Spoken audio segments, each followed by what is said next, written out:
G'day everybody, where's Wally here? Well, we're going to go back to that guy because that guy is still being, well, that guy. So today he was driving around and he saw a couple of clouds, so he stopped to shout at them. Actually, he didn't stop, he just kept driving, holding the steering wheel with his knee and says, I can do that. Okay. Anyway, that contrail thing, that guy, is so old, it was debunked long ago. Do you not ever do any research? Did you ever research the stoichiometry of jet fuel combustion? I did. And guess what? It shows that for every litre of jet fuel that burns, there is 1 litre of water vapour, not water vapour, 1 litre of water produced in the exhaust stream. Tell me that isn't going to create a cloud or two. So is that it, that guy? He told us there was some big thing coming in with planes and all you gave us was a couple of skinny clouds. These are not contrails. And the fact that they do not act like contrails at all. Contrails evaporate immediately. They don't spread out and make clouds. But the trolls still troll. Still spread that misinformation. Still lie, still deceive. Who told you that chemtrails persist while contrails are short-lived? Did you research that? I mean, the time taken for a dispersal of that is really down to atmospherics like temperature and humidity and wind speed. Anyway, that guy, I showed you quite a few things and you haven't responded. Your silence is deafening. I showed you a whole lot of stuff about the South Magnetic Pole and all I got was... I showed you curving power lines over Lake Pontchartrain. All I got was... I even showed you just how both ends of a compass magnet and the North Pole and the South Pole of the Earth are always coplanar. All I got was... Start thinking before commenting. And maybe research the subject you're arguing against before you argue, right? Just something smart people do. Look up Harvard University blocks the sun and get back to me. I'll wait. Till then. Okay, so research University of Harvard blocks the sun. Okay, start the clock. Okay, done. Well, it looks like nothing in this thing here matches. So only $3 million, that's not real big. Only 2 flights, steerable balloons, not planes. Southwest United States, not Florida. First half of 2019. 100 grams of amount released. Extremely modest test. So unless you are seeing a plane that looks like this big yellow thing, I don't think you've got anything to worry about at Harvard University. I think you better try again.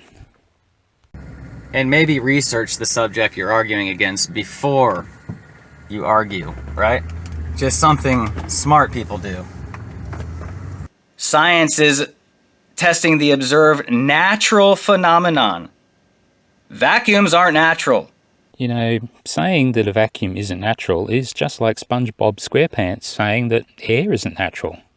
It's totally natural, mate. And just to prove the point that a vacuum is totally natural, look, I'll just pop next door and ask Wolfie. Yes, he's in his office.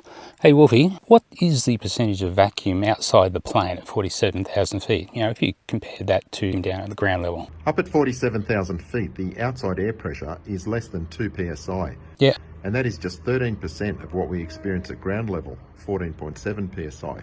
Yeah. So it's close to a vacuum. And that is the reason why aircraft have to be pressurized when flying at high altitudes, because the human body cannot survive with such low air pressure. Yeah. The percentage of oxygen in the atmosphere is around 21%, and the partial pressure of that oxygen is proportionately less at altitude. Yeah. That is also the reason why we need to keep our oxygen masks handy. In the event of an explosive decompression in the aircraft, we would go unconscious if we don't get those oxygen masks on within a matter of seconds. Yeah, okay, mate, I've got to get back to work. See ya. Bye. Whew, lucky to get out of there alive. That guy can talk the leg off a 9 pot. So, as you can see, a vacuum is quite a natural state on this planet even. And even with a straw. Put your mouth around a straw and suck really hard. I believe a human mouth can get down to about 90% of the way to a vacuum. I'm pretty sure that's right. Anyway, Action Labs guy has got that experiment on his channel. I'll show you a little bit more of Action Lab in a minute. An object at rest will remain at rest for eternity. until an outside force is applied. Well, that guy seems like you know a little bit of your physics. An object at rest stays at rest, and an object at motion stays in motion with the same speed and the same direction unless acted upon by an unbalanced force. Very good. So that force, we usually write it as F equals ma. So that guy, where is the acceleration that causes a ball to fall in air, let's say? And why does a helium balloon fall in a vacuum? 3, 2, 1. Actually, check out this helium balloon in a vacuum. Now this guy, Action Labs, he does some great stuff with his little vacuum chamber that he's got. I think he even put some flies in there one day, but I'll let you go and find that. So look what happens when he removes all the air and the balloon, helium balloon, falls down. Put the air back in again and it rises up. What is giving the direction to that movement and why? That guy, come on, you're smart. Oh, they both fell. Self-reported smart. Okay, you think you got an answer for that one. How does my cell phone know to rotate the screen? So the sensor chip is inside the phone, it's buried deep in epoxy and it's isolated from the atmosphere around it. The phone neither goes up nor down, it just rotates in space.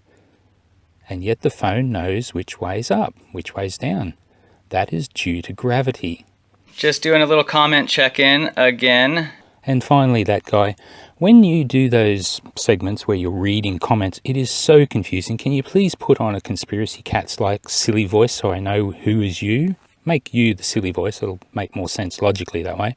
Because when you're reading those things, all of a sudden, you're making sense. And I'm thinking, hey, this guy's actually saying the right thing. Oh, no, he's reading someone else's comment.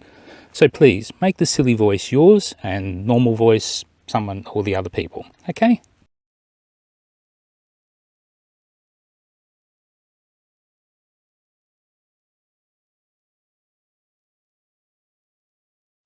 Then there's no point in talking to a coward who's too scared to address my argument. He's not blocked. Wally is. Sean Hawkins is now. If you can't have a two-way conversation, that's called Dunning-Kruger. That's called cognitive dissonance. That's called ignorance.